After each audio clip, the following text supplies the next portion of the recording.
As Hurricane Matthew marches toward Florida, people in Georgia are getting ready for the storm as well. It's supposed to hit there sometime over the weekend.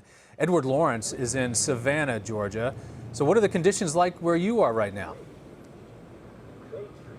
Well, at the moment, Don, it's not that bad. There's a brisk wind, there's some clouds overhead, but Savannah is quickly becoming a ghost town. One of the things actually the emergency management director is worried about are the trees there you see, the very historic trees in the squares in Savannah. They're worried that the winds that pound this area will take down those trees.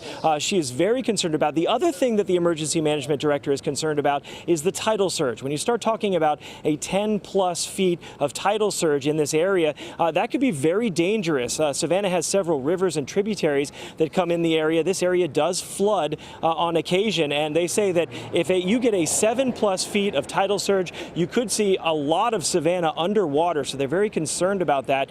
The governor then has ordered, as you know, an evacuation everyone east of Interstate 95. It's a mandatory evacuation. On the west side of Interstate 95, it is a voluntary evacuation. And again, many people in the Savannah area have taken to that and left this area for higher ground, for safer ground. One of the things I noticed in this area, it's very difficult to find bottled water.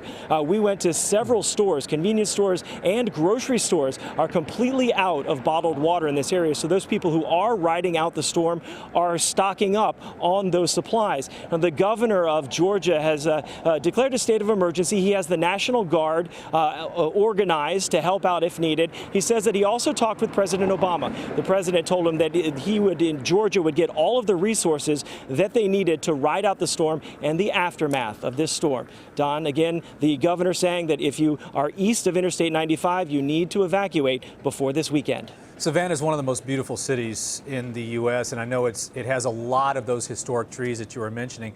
But in terms of the people who are staying, do you think, are they taking this seriously? They are taking it seriously. A lot of folks are watching television. They're watching what's happening in Florida. They saw the images coming out of Haiti and Cuba. They know that this is a deadly storm that's cost people's lives. So they are taking it very seriously. In fact, some of the coastal communities like Tiber Island, Georgia, have almost completely evacuated because they do understand the tidal surge will put that whole community underwater. So there is a seriousness here. On a side note, there's also a lot of tourists that are stuck here. Several of the hotels have actually closed, pushing those tourists out into other hotels that are open. Again, those tourists don't have anywhere else to go. They are planning on riding this out here in Savannah. So again, this is creating some problems on many levels, and the emergency management director and the governor here say that they want to be prepared and they believe they are prepared, and they want to make sure that as many people as possible get out of this area. Yeah, it's not like they didn't have any warning. All right, Edward Lawrence in Savannah, Georgia, thanks for joining us.